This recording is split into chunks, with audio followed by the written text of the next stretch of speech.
Coming up on this episode of the Roundtable. If you're an international banker at the very, very, very, very top of the food chain, and you're like, doing the reports and having your flunkies like read the things and do the analysis, and it's the outlook not so good. Outlook is quite bad. And if you're confronted with that problem, you will decide and you will try to convince everyone else at the top of the food chain that radical restructuring needs to happen like yesterday. And furthermore, that you have to find a way to do it that doesn't cause the whole system to collapse while you're restructuring it, or to destroy the legitimacy or the perceived authority of that system.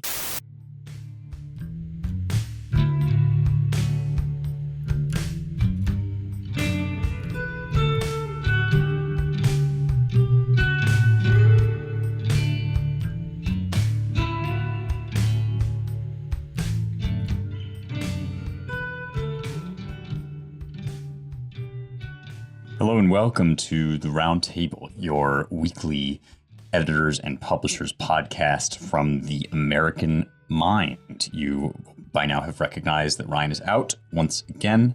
I have taken up space in his host's chair like some kind of pustulant growth. I'm now fused with the microphone, which means it will be very difficult to extirpate me when Ryan returns, but I'm sure he'll bring some poison and other exterminating devices and kick me out. For now, however, you are stuck with me. I'm joined by our managing editor, Seth Barron, our executive editor, James Poulos, he of the forthcoming Human Forever, which can be found at humanforever.us, and, of course, our founding editor, Matthew Peterson. Well, it's always kind of intriguing to me to watch how news stories now begin as little rumblings on Twitter. I sort of feel as if you can see what's going to be the major topic of the chattering classes 2 or 3 weeks down the line if you just sort of feel the vibe, put your ear to the ground on what people are tweeting on the timeline. And then if you search things like the Delta variant, for example, was a good example of this. Everybody was talking about it and what the predictable reaction was going to be from the ruling class. And if you searched it on Twitter, you would find people foretelling what was about to occur, and the predictable reaction from the various organs of regime power saying, no, it's ridiculous. Don't talk about that. That's silly. It's not happening. And then, of course, 2-3 weeks later, it all occurs. It's happened again, at least in my view, and that's with this supply chain crisis potentially coming economic recession. There's a piece in The Hill, coming soon, Biden's full-blown recession. There are very bad signs coming out of various corners of the economy about what Biden's policies are doing, especially his COVID hikes to unemployment and various other actions in that domain, but a number of things which are actually pretty well detailed in this piece. We are facing an extreme backlog, a historical backlog, in, among other places, the Long Beach and Los Angeles harbors. In California, I'm reading now from our fellow Joel Kotkin's piece in Quillette, confronting the supply chain crisis. For a generation, the Long Beach and Los Angeles harbors in California handled more than 40% of all container cargo headed into the U.S. and epitomized the power of a globalizing economy. Today, the ships, mostly from Asia, still dock, but they must wait in a seemingly endless conga line of as many as 60 vessels, sometimes for as long as 3 weeks. These are the worst delays in modern history, and the price per container has risen to as much as 10 times its cost before the pandemic. The shipping crisis is now projected to last through 2023. Important, I think, to hold up alongside this an extremely disappointing jobs report. I think something like less than 40% of the hoped for and expected jobs were added. And included in this report is this thing that people are calling the Great Resignation. People are quitting their jobs. Almost 3% of workers handed in their resignations in August. And women, especially 5.5% of women quit their jobs in August, compared with 4.4% of men. There are a number of causes of this that we might look into, obviously pandemic being foremost among them, and its attendant sort of government handouts, but potentially also just the general malaise of what does work even mean in an America increasingly dependent upon China, in a world where robots get better and better at everything we do every day, or at least everything we get paid to do. Put all of this together, and you're getting more rumblings on Twitter about this collapse, or potential coming collapse, looking something like the projected World Economic Forum Great Reset, speculations, conspiracy theories, or maybe that's at this point a meaningless term, but theories about maybe this is kind of the end game, is that everything falls apart and then they step in and take over the levers of the economy, as Biden and the radical faction of the Democratic Party already seems thoroughly ready to do. I'm going to hand it over to the gang now and ask folks, how much of this is fake? How much of this is real? It seems obvious that something's going on. Is the Great Reset upon us? Well, it's funny. I mean, what is a Great Reset? I mean, we were saying earlier, like, you could say World War I was a kind of Great Reset. Like, you had all these decrepit empires that had to implode at some point. I mean, you could argue that the U.S.-China economic twinning, like, requires, like, major recalibration, or like to be, set to some sort of, like, an equilibrium. I mean, it does seem as though things are stretched. So, there's probably going to be some kind of massive deleveraging. I mean, if you look at, like, our levels of debt, China's levels of debt, all of this has to be unwound at some point. If it's going to be a devaluation of currency, massive inflation, some combination of the two. I mean, it's weird how well that dovetails with, like, the plan, like, the dreams of Klaus Schwab of the World Economic Forum to have a grand sort of a staged collapse and rebuild is another question, but it definitely feels like things are kind of shaky. Yeah, I should mention 5.4% inflation rate. We've talked about that already on this show, so I didn't throw that into the mix. But that's another historic high, and not in a good way. I mean, it's seemed to me for some time, and this is coming from somebody who's manifestly not an economist, right? But my kind of, like, smooth brain, dumb guy take, which strikes me as potentially valuable here because everything is so over complexified in this domain, right? My dumb guy take is, like, so much of our economy is based on fake stuff, like imaginary assessments of value. This was what came up also a while back when the r/Wall Street bets trolls basically, like, threatened to crash the world economy. I was reflecting then, I think we all were, on just how fragile and imaginary so much of the value that especially we create in economies like America's, which has offshored so much of its manufacturing, right? So much of this has to do with passing around different assessments of debt and worth. And it seems impossible for that not to collapse. And you're always told that, no, it won't, it'll be fine. But at some level, again, just, like, really hammering out basic points here, don't your currency values have to be linked to something of that's in the real world and of value? I mean, this is something that James elucidated earlier about cryptocurrency, right? That it's an attempt essentially to tie currency back to something tangibly recognizable that real people in the real world can meaningfully trade back and forth with one another in a way that reflects some actual value. I mean, maybe I'm off base, but it does seem like that's kind of at the heart of a lot of this, is the disconnect between, like, stonks go up and, real physical production of things. So in my infinite spare time, I was going back and reviewing some of the things online that high-ranking officials at BlackRock have written about financial matters in recent years. One of those things is a Bloomberg op-ed that was written by, I think, BlackRock's head of macro research, I think. And the woman who wrote this piece basically said, I think this was somewhere in the 2019 era. 2019 was an era unto itself, right? That the pandemic was a time that needed to be used to create a formal financial union in Europe, and that Europe's financial situation was and had been for too long so weak in its fundamentals, and European financial policy was so difficult to coherently produce and execute on, that without a financial union, Europe was basically just headed into the doldrums, into a morass of weakness and implied domination by other geopolitical actors. And so, we have to remember that, like, when we see all this news about BlackRock doing this or that in the US, BlackRock is an international organization, and their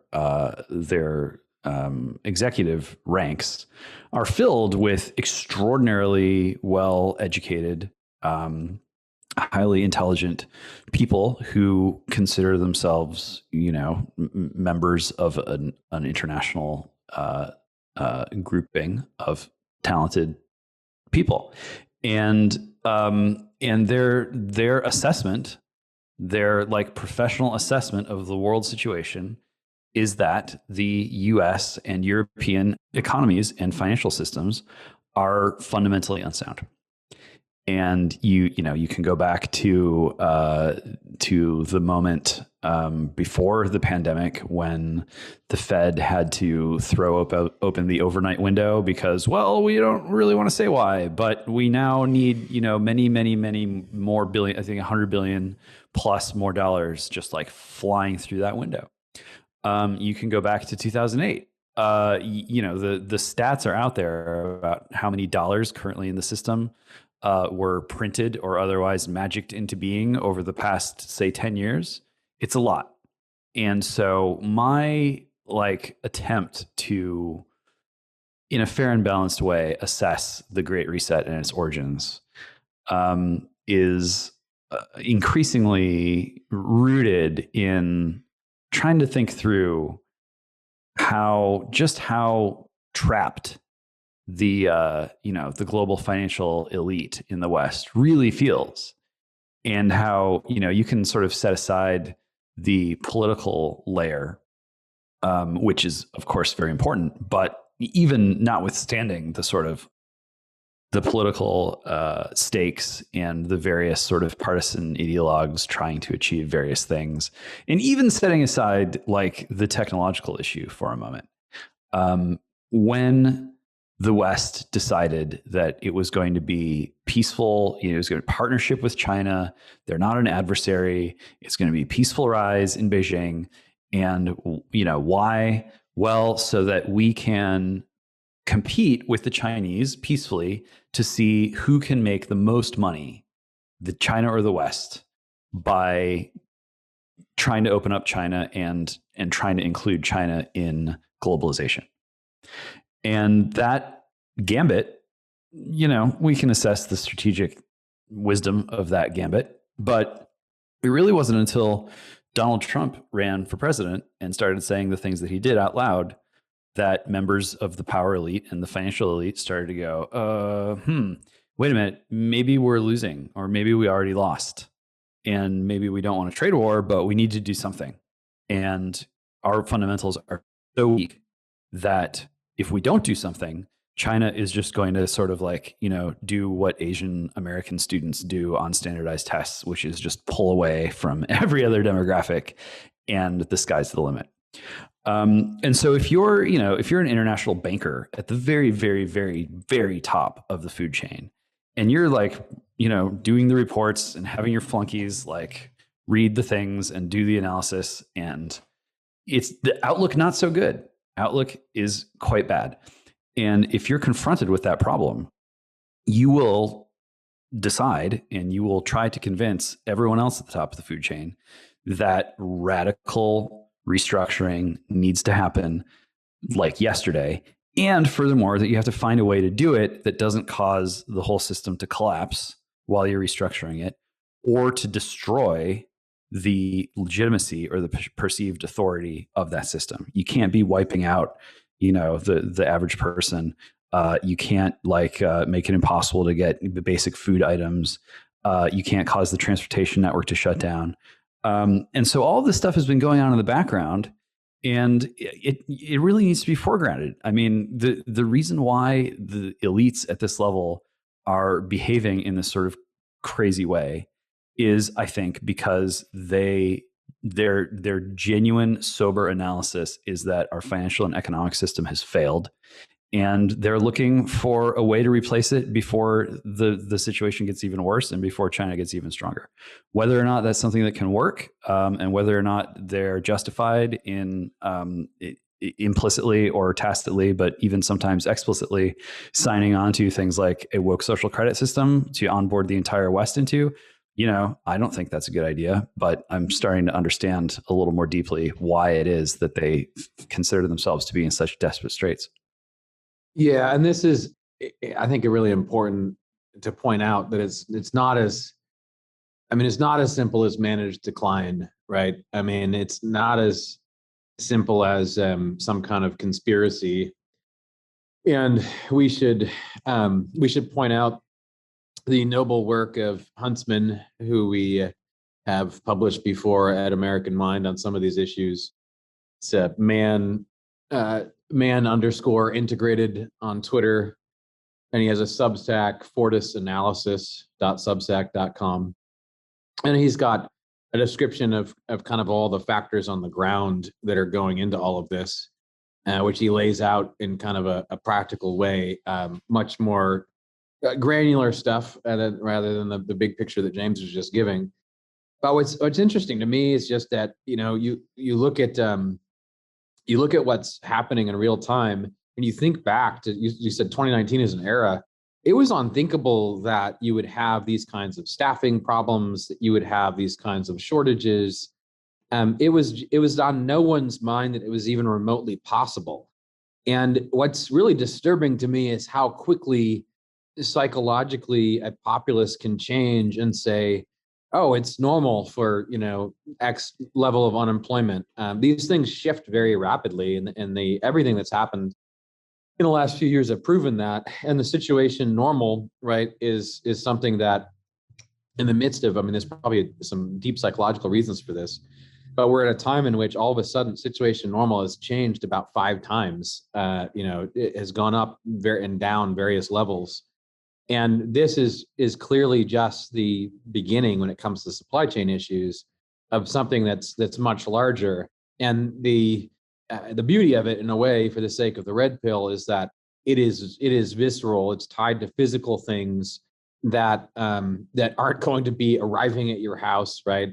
It's tied to actual human needs, and I think that's a level of wake up call for all the talk about the crisis and political war and all this. That's a level of wake up call that really does change, I think, the way in which people think about the world, and we're just kind of dipping into it. Yeah, this stuff is very primal. I mean, I do think that there's something, Seth off mic earlier called it cultural, about all these resignations that expresses a similar intuition from the ground up, as it were. If James is talking about how things look, if James is seeing like a state or talking about how things look to the people at the highest levels of power with the most information, it strikes me that the people who are quitting their jobs are, for whatever, various set of reasons, are expressing a similar intuition, which is like, what's the point of this? Like, either because I'm getting paid by the government, or it's not worth the compromise of my principles that it requires now to maintain this position, or I find it actually more fulfilling and valuable to stay home with my children, right? Some of those are positive things, some of them are negative, but they all suggest that what the workplace was sold to us as, which was like a kind of ultimate place of fulfillment where human beings are achieve their highest state and gain and confer value to one another. like ain't all it's cracked up to be, and not just because of the fact that current conditions, digital conditions, international conditions are sort of siphoning off some of the value that jobs used to have, but also because the idea that you can, like, reduce the human person to his worth in dollars, which is all you're left with after you destroy the family and like, remove gender roles and all that stuff, right? That idea is like really not working for people, and it's going to work less and less, and it's going to work badly in primal ways, Matt. Like you're saying, it touches at the root of things, not just the sort of spiritual side of things that I was just mentioning, but also this very basic thing that, sure, we can be mad about. We can be worried about what social media is doing to our discourse. We can be worried even about, like, what our children are learning in school, but at a much more animalistic level, the fear I might not have food, there might be empty shelves. That gets at something, very, very lizard brain. So you're kind of crumbling from both sides here. You get people like feeling like there's no point, but also people feeling deeply threatened in the ability of this system to provide this basic value. I guess I just don't understand if it's not as though, okay, yes, the government did distribute a lot of aid over the last 18 months, but they're not like pouring money regularly into people's checking accounts. Unemployment is not being extended. It's not like if you quit your job, you don't get unemployment. So where are these millions of people who are quitting their jobs supposedly? Like, how are they living? Are they not paying rent because of the rent moratorium? Are they just going, like, I kind of don't get it. Something very strange seems to be going on in the economy. I mean, aside from the fact that we're entering like a period of stagflation with like very low growth and high inflation, jobs going wanting. I kind of don't really I just don't understand what's happening. So a lot of those people are women. I think it's a majority of those who showed up in the latest report on dropouts or resignations from the workforce. The majority were women, and of course, this is like one study, and they're like 1% more women than men, and it was presented in the press as this is a crisis. Not enough women are working. We're not going to have like equality in the workplace, and we need to make sure that women are out there earning an income. And so there are many cross-cutting factors here, and I think on the one hand, it's disturbing to see so many people want to just kind of make themselves redundant and retire at whatever age they are, retire at now. There's a tremendous appetite to opt out of as much of contemporary life as possible. People are conscious that their elected officials are not delivering the goods for them and can't even provide them with a sort of worthwhile description of what's going on. The media is failing in this regard. No one has any notion of how to properly like assess future scenarios or like price in risk. Like there's this big cloud, and there are times in history where people opt out en masse. I mean, you think of the times when monasteries were at their peak. A lot of people don't want to have children. They don't know what to teach them. They can't afford them. They just, it's just, stop the world. I want to get off. When that comes from men, there are different consequences than when that comes from women. In the past, women opting out of the workforce has broadly, I think, been aligned with increased childbirth. But now that we've, convinced so many women that the ideal life for them was to basically be men in everything but name, to have corporate drone jobs worse than the drone jobs that their hated fathers had when they were kids. There's no indication that that childbirth is going to tick back up. And so, a lot of this like massive deleveraging, all these people have loans that are never going to get paid off. I mean, it's just the society is hitting a wall. And partly that is because of bad policy decisions that have been made. And partly that has been a result of an attempt to re-engineer the culture with such swiftness that, people are experiencing being downwardly mobile and being accused of being oppressors at the same time. But a lot of it has to do with just the fact that, we unleashed these swarms of bots and algorithms on the world. And oops, they do stuff that we didn't expect. And the people who unleashed them are still just scrambling to figure out how to even reset expectations about what's going to happen next year, next month. And they can't even really do that effectively. I mean, there's a social credit system that's coming into existence already. And it's crazy because that seems like it's the most ambitious and, crazy dystopian. And it's just coming together pretty smoothly. It's coming together a lot more smoothly than the infrastructure bill. So this is one of those times where a lot of people are just, are taking a look at what's going on around them and saying, I want out. I'm going to go live in the woods, or I'm going to go live in the McMansion, or I'm going to go live in the pod, and, wake me up when it's over, if it's over. That's understandable in some ways. And in some ways it's, better that than to just keep feeding yourself into the sausage grinder. But it's not ideal. And there's going to be a reckoning for that too. Yeah. I mean, if people are really like descaling their lives and scaling down to have less and, live in their vans or wherever, homestead. I mean, if that's actually a mass movement, I mean, I guess you can't really, force people to work at unpleasant jobs if they can make ends meet otherwise.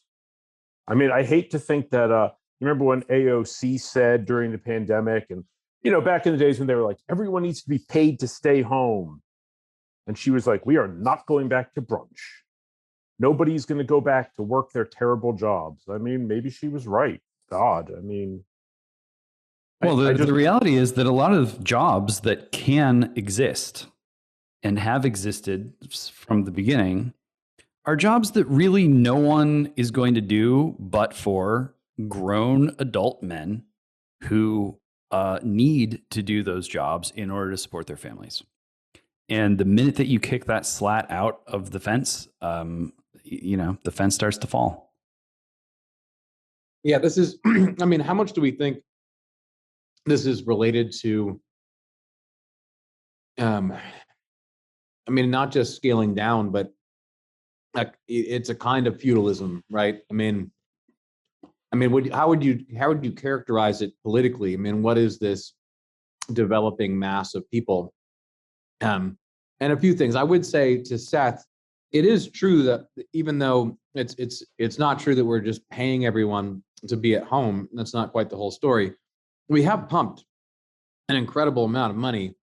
I mean, you just look at whatever the $30+ billion that was scammed in California.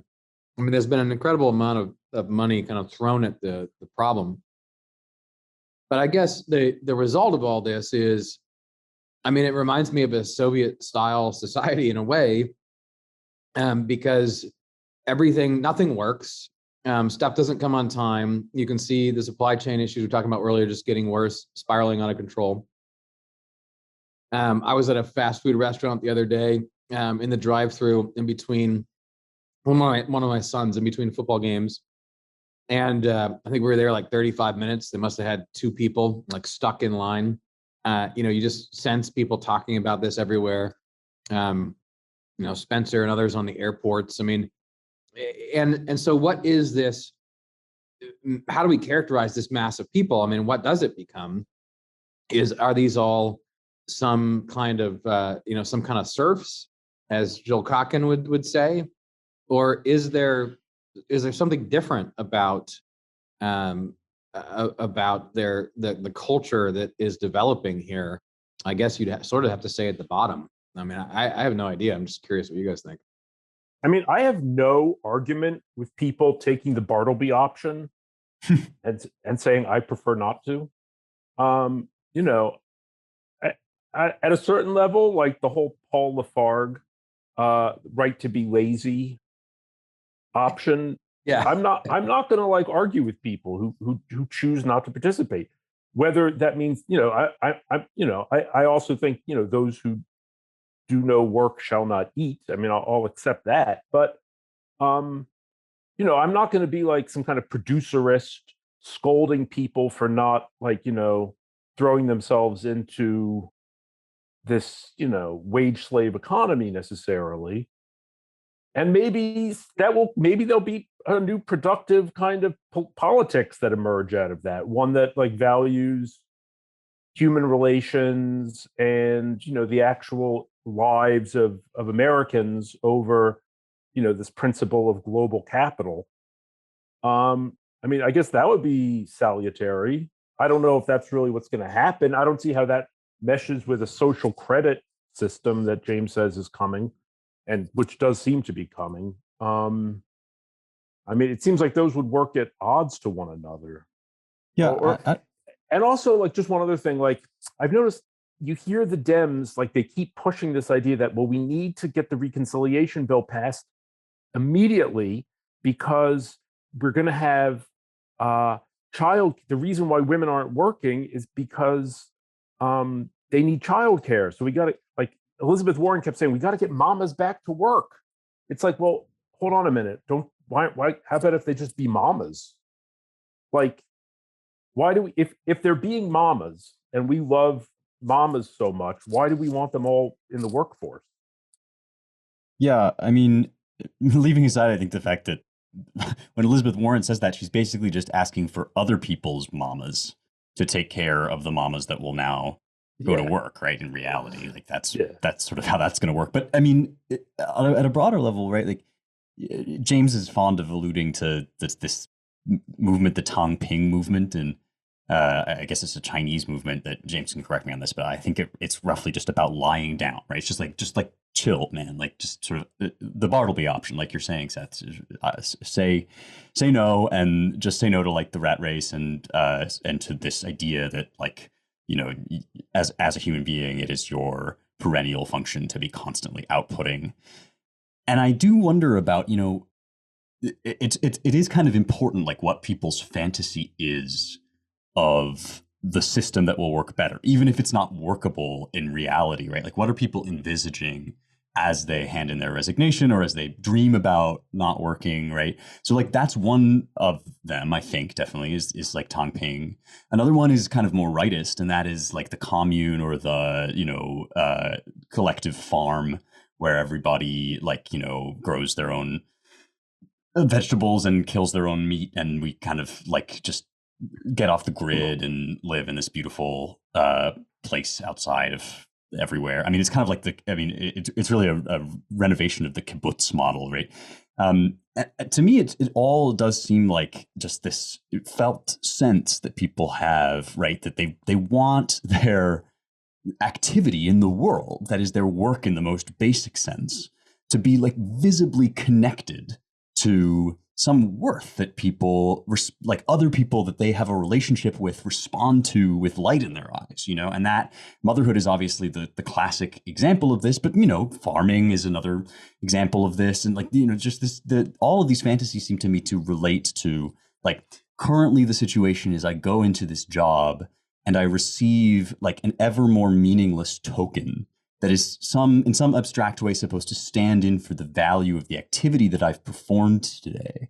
But the activity that I've performed today was like processing diversity complaints in the HR department, or it was like, moving widgets from one place to another. And more I feel as if actually there was no need for me personally to do that. And the fact that it's not being done by a machine is, if anything, like a sop to my, puny, fragile sense of dignity. I'm thinking of now another author that James introduced me to, Kai-Fu Lee, right? This idea that humans are now going to move into like caring because we're grasping for something that we can do that machines can't do better.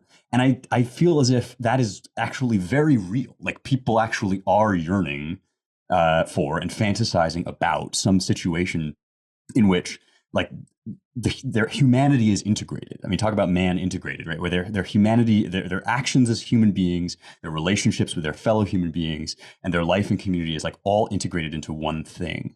And they just feel more and more, and understandably, that like when they go into the office, the opposite of that happens. Like the products and the fruits of their labor get abstracted away from them, and like totally their like actions in space and time become totally disconnected from the currency that they receive in exchange for it, like just as disconnected as we all feel when we log onto Twitter and turn into these little avatars of ourselves, screaming into the void.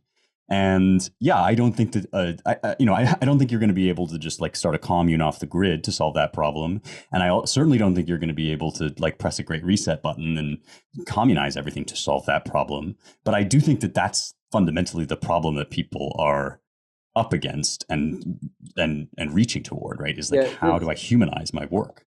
Yes, and this idea. I mean, James had a piece called "Why Bother" a long time ago. Feels like now, I think, which spoke to some of this.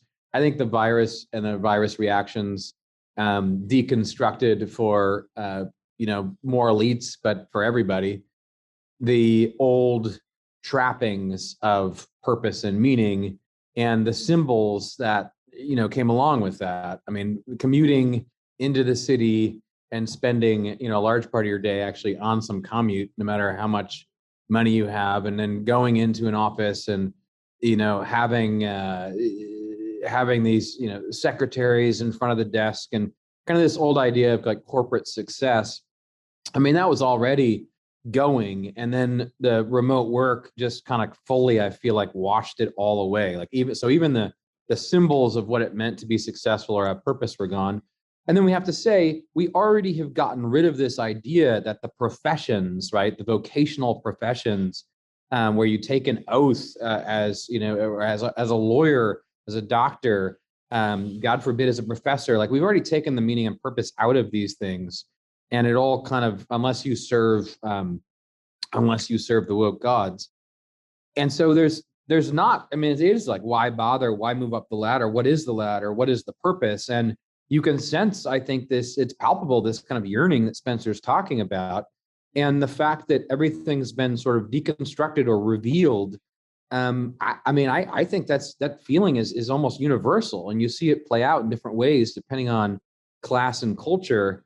But this yearning for something human, a more human way of life, is present, and it's almost like there's a.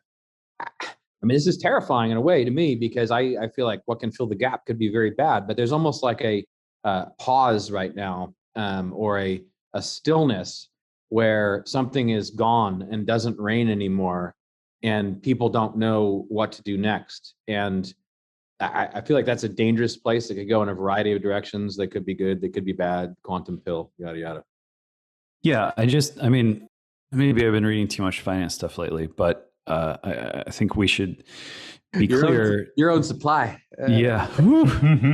I think we should be clear that, like, even though this is a reason why socialism and communism seem to be coming back with a vengeance, this feeling of being alienated from your labor and so forth, the end game for the communists has been and will be all the more so in a digital age, to solve try to solve the problem of alienation by making us into aliens, by making us, post-human, transhuman creatures. I mean, go read about the new Soviet man and how central it was to communism. The idea that, like, we're not just going to sort of end economic problems or end inequality of all kinds, but in order to do this, we need to alter our species being. We need to transform into supermen. That's just straight out of Trotsky, and it wasn't just Trotsky who was banging on about this. But the point that I want to make is, like, the feelings of why bother, of the worthlessness of one's work, it seems to me that this can't be separated from the experience that is now a general experience of our currency being basically, just like your opinion, man. Like, what is the worth of $1 to someone today? Like $10, $100, $1,000. I mean, once you start getting up past $1,000, then people are like, well, if I need to go to the ER, then that money is valuable. But even for people who are struggling financially, like, we know that the dollar is being debased, and we know that, like, even though the dollar is the world reserve currency, like, a lot of good it seems to be doing us. And the mystique, the authority of the dollar is weakening and disintegrating. And we've come a long way from the day when, you could, your $50 bill or whatever said pay to the bearer on demand, X amount of silver. The dollar's been totally delinked from anything. It's a fiat currency. It's just floating. We got all these world currencies pegged to the dollar. A lot of good that's doing us. If the currency that people used on a daily basis had a closer and more real and less synthetic and simulated connection to the health and to the activity of their own community, of those around them, of those who they trusted and cared for and cared about and who cared about them, I think people's attitude toward their work and their jobs would be different regardless of what their particular job is. And, how do you begin to restore that? I mean, some people think like, well, you just put the dollar back on the gold standard and then, then our money will be real again. I'm not sure that it's that simple anymore. I mean, if you want to go get gold, I'm not here to tell you not to get gold, but I am here to tell you that if you want a way of restoring to people the dignity of their work and their feeling that that what they're being paid in, what they receive in exchange for the debt that is created by their giving of their time and their energy and their labors.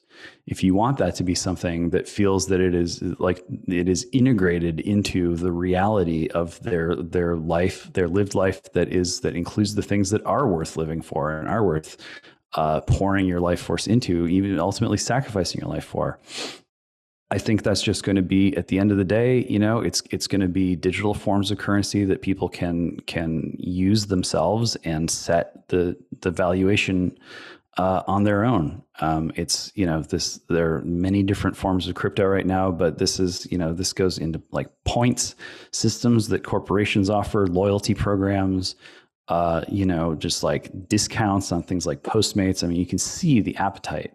One of the reasons why social credit is such a powerful idea is because, many people would rather have like 1 million social credit points than $1 million. $1 million goes real fast right now. And maybe not if you're struggling to get by, but as you rise up the ranks, your cost of living goes up, your cost of signaling goes up, your cost of clinging onto your status and not going backwards, that all goes up. And, we live in a time when money is no longer enough to secure your position culturally, economically, socially, politically. And we have to find a way of restoring that experience of an economic life and a financial life that's woven into the fabric of the real life that you really care about. See, I do agree with a lot of what you said. What worries me, like I've seen on social media a few people who are like saying things like, don't you just kind of wish that everything would just fall apart so we could build something new? And they mean it in some kind of socialistic, sort of utopian sense. And here's what I sort of think: whenever people talk about revolution or radical sort of restructuring, I think what they picture is that whatever their status is will remain pretty much even. Like, they're not going to have to lose their house and everything will be fine, but there'll be like a kind of massive redistribution that goes on above them and below them that will essentially leave them, harmless, basically, but everything will be made better and more fair for everyone around them. But the problem is like revolution, I don't think it really works that way. I mean, I think the way I imagine it is Imagine everything being 90% worse than it is now for an extended period of time, like well past your patience.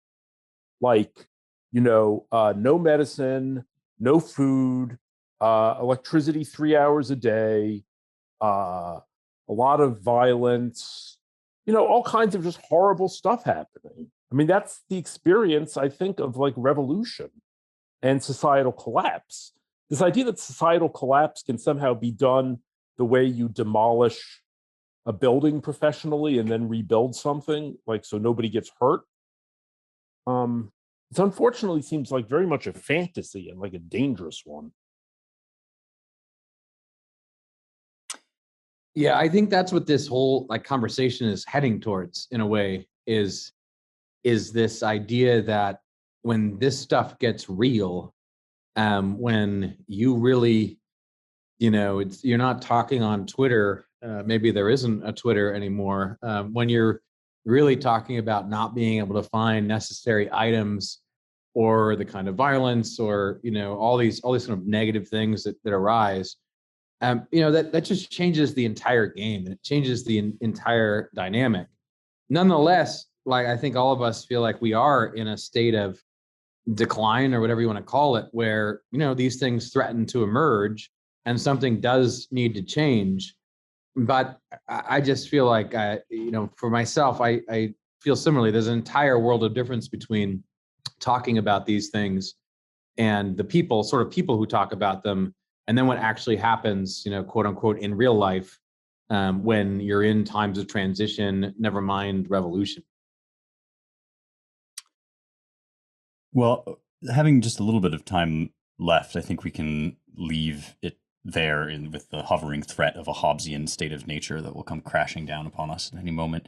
I want to plug James's book one more time, because he really is, I think a lot of his insights are germane here, and he was summarizing some of them before he had to leave. So it's humanforever.us. But let's just briefly touch on this kind of astonishing story coming out of Loudoun County. Listeners of this podcast and regular readers of the American Mind will be vaguely familiar with CRT related struggles that are going on, power struggles going on in Loudoun County schools, thanks in part to our wonderful intern now at National Review, Nate Hockman, wrote an investigative piece on this. It gets wilder. It's gotten wilder. Our pals at the Daily Wire went to look into one of the stories that was coming out of Loudoun County, which was that this man, who was basically kicked out of the school board and then thoroughly demonized as the face of white rage, right? Gave this angry speech that everybody sort of portrayed as like, oh, this evil, nasty racist. And by everybody, I don't mean us particularly so much as like the usual predictable organs of regime propaganda, right? So Daily Wire, which has gone now into investigative journalism, thank God, somebody had to do it, right? They sent their reporter in to just ask this guy what the heck was going on. And details of this still need corroborating, so we'll just add a asterisk that this is a story that's unfolding in real time. But basically, this guy's entire family, his daughter included, tell this Daily Wire reporter that the daughter was raped in a school bathroom by a boy wearing a dress, by a kid that considers himself transgender, and that this is why he's making these nasty, angry speeches. This mean man, right? Thumping his fist on the table, and that this was completely covered up by all the reporting on the topic, except for the reporting that the Daily Wire did.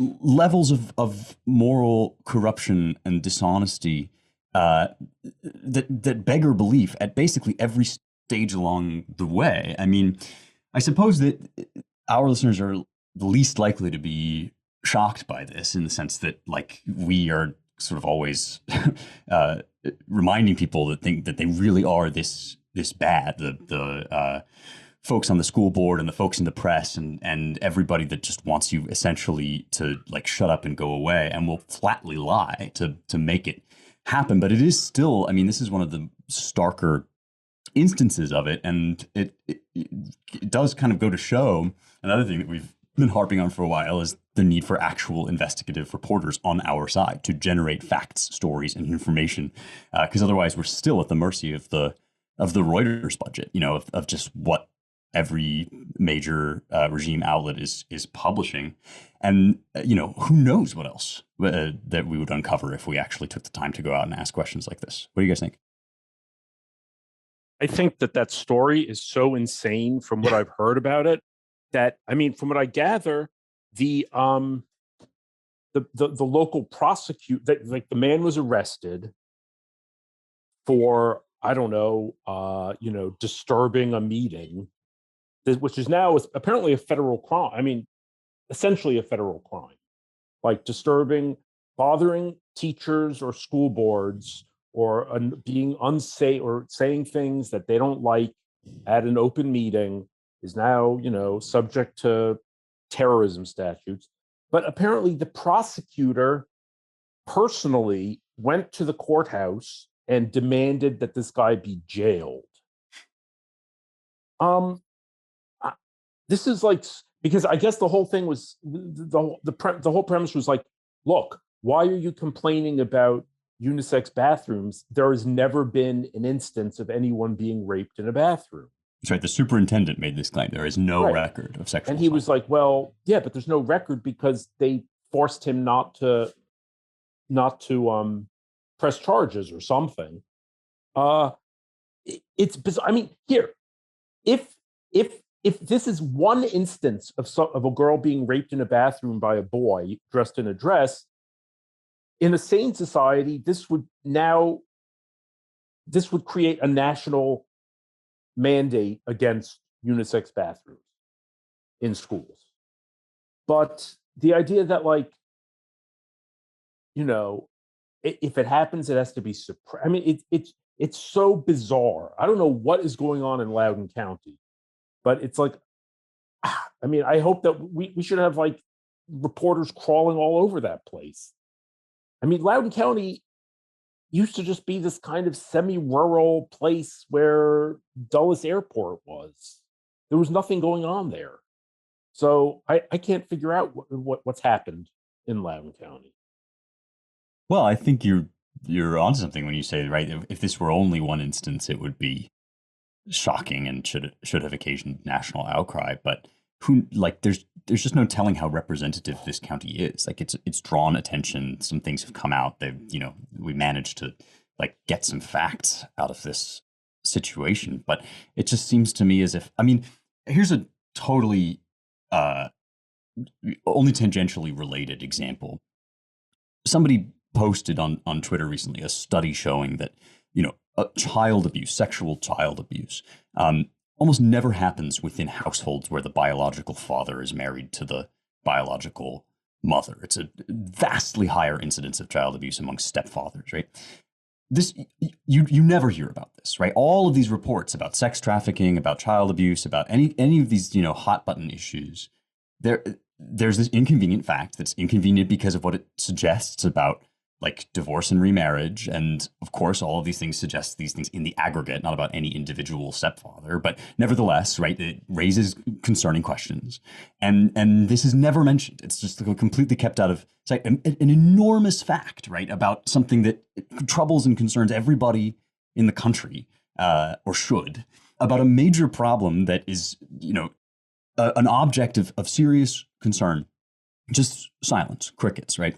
So if this is what you get when you finally scratch the surface, I mean, how long have people been wishing, oh, if only we had investigative journalism, right? If only we had our own reporters. And it's like only Andy Ngo out there, basically. And the more we hire people who are like professional askers of things, right? All you have to do, this is the other thing, we have a piece coming out of CRB about this, like all you have to do is go out of your damn house and like talk to freaking people, but our reporters don't even do that anymore. Most of them sat in their homes all year while coronavirus raged, and so we have no reliable on the ground journalism almost about like what's actually going on in these hospitals, like how used up are the hospital beds, how valid are the claims that you can't get one, or all that. This is like it's not even a tip of the iceberg. Like that metaphor doesn't do justice to the ratio of like facts versus like things we don't know. And you want to know why everybody is like going crazy over conspiracy theories right now? It's because there is an enormous felt sense that it does not have to do with being a conservative or Republican or a Democrat or whatever, but just the fact that they're like all of the important information is not being presented to us. And in some cases, it's not even being asked about. Like, it's not even known by the people whose job it is effectively or supposedly to tell you facts. Like, yeah, I don't think that this is a one-off thing at all. Now, do I think that there's an epidemic of boys in dresses molesting girls in bathrooms? Like, no, I also don't think that, but I have no way of knowing. Like, how would I know? Nobody's asking this one guy at one outlet. It's kind of remarkable. Yeah, we should say, is there an epidemic? How do we know? But if this case can happen and no one can say anything, there certainly could be other such cases. And just think about sexual abuse in general in public schools.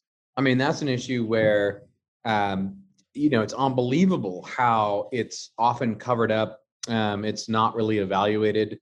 But like you say, Spencer, it's almost every issue is like that, especially when it's a powerful or larger institution that has some capacity to cover things up. There's no one pushing to ask those questions. And the problem is that even in a best case scenario free Republican form of government, it's never going to be in, say, government's interest or a large corporation's interest or even, a big fish in a small pond of any kind, whether it's a business or a local government agency. It's never going to be in their interest to be fully transparent. And therefore, if you are in some kind of ostensibly free society, you're always going to need to have people who are able to question the narrative and to translate the data that they do put out, which is usually muddled on purpose. And I mean, that was my original red pill, 15, 20 years ago was looking at local government and realizing this is, a corrupt system, or what people think is corrupt is now normalized behavior, whatever you want to say. And no one even knows about it. And it's this all pervasive sense that this could be happening, horrible things could be happening and are happening, and you don't even know about it. And there's no one to defend you, and there's no one to even reveal the truth around you. This is just not a good place to be, because the next step, it's sort of like what we were saying earlier. I mean, about people just saying, why bother? This system is corrupt. I'm going to tune out. The next step is really a wide open question as to what you do in that situation, and what do you do to alter it. And it's just not a good place for a society to be. And we need to publicize the hell out of these kinds of cases so that people who are in sort of denial or don't want to look at this reality because it's ugly and it's terrible that we're in this situation, but that they need to be confronted with the fact that, no, it really is this bad.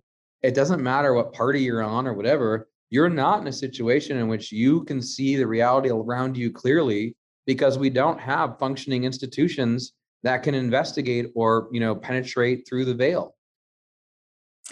Yeah, I mean, this is why that Martyr Made thread that we published as a salvo a while back, exclusively, I may say, this is why that thread just exploded, Yes. top 10 Twitter threads that have ever exploded. I'm making that statistic up, but it really was, I had never seen anything quite like it.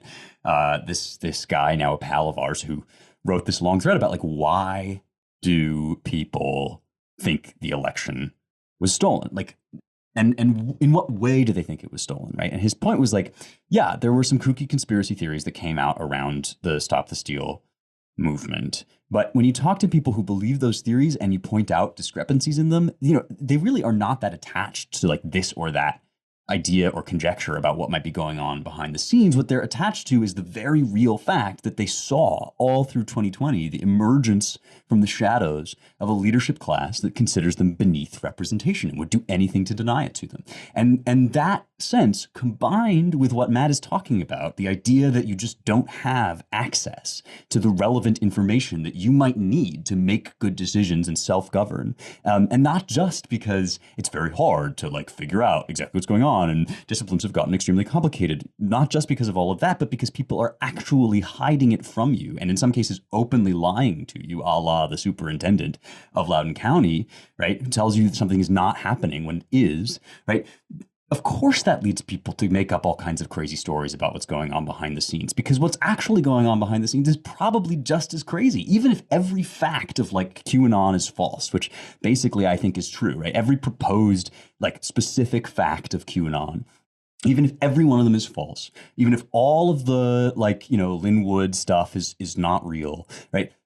Those are artistic depictions of the fact that people feel shut out from reality, and purposefully so, by folks that basically want to hoodwink them into handing over the entirety of their freedom, the entirety of their history, and ultimately the entirety of their country. And yeah, like, how do you talk somebody back from the ledge of a kooky theory that he adopts because it's better than what's actually available from official sources? I mean, surely only by like, relentlessly penetrating those sources and trying to get to the actual truth of things, a la the Daily Wire. And Matt says, right, like publicizing things when they do come out.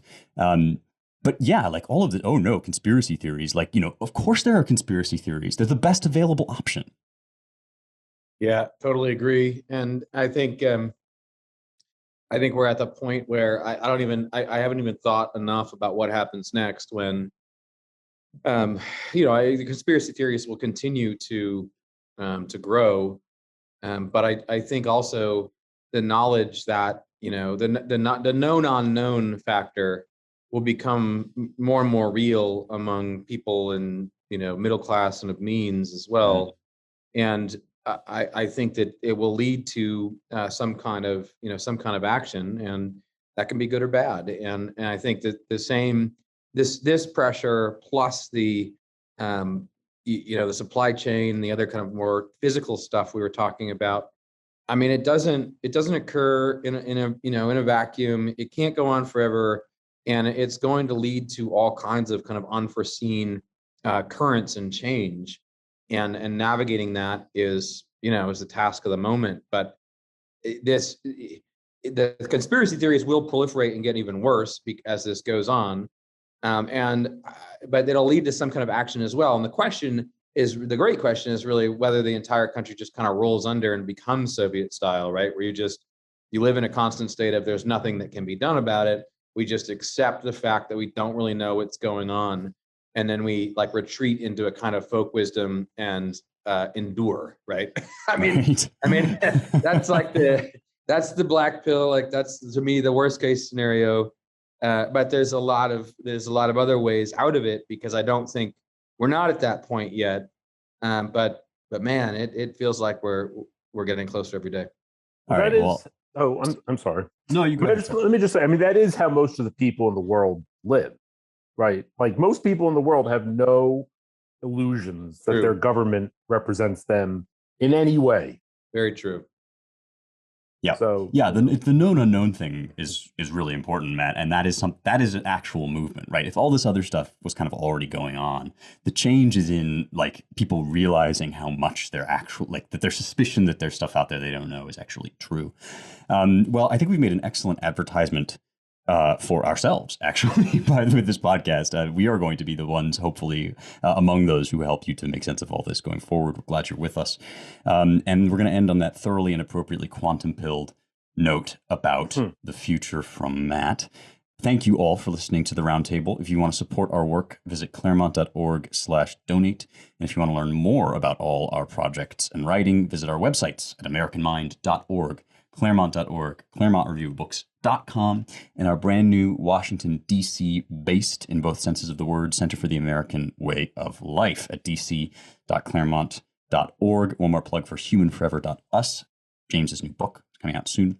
Please rate, share, and subscribe at Apple Podcasts or wherever you get your podcasts. Thanks to the production and engineering crew, Jake Gannon and Annalisa Lee. Oh, please give us a 5-star review. I don't know how many more times I'll have a chance to shamelessly plug that before Ryan comes back and is more dignified than I am in every possible conceivable way.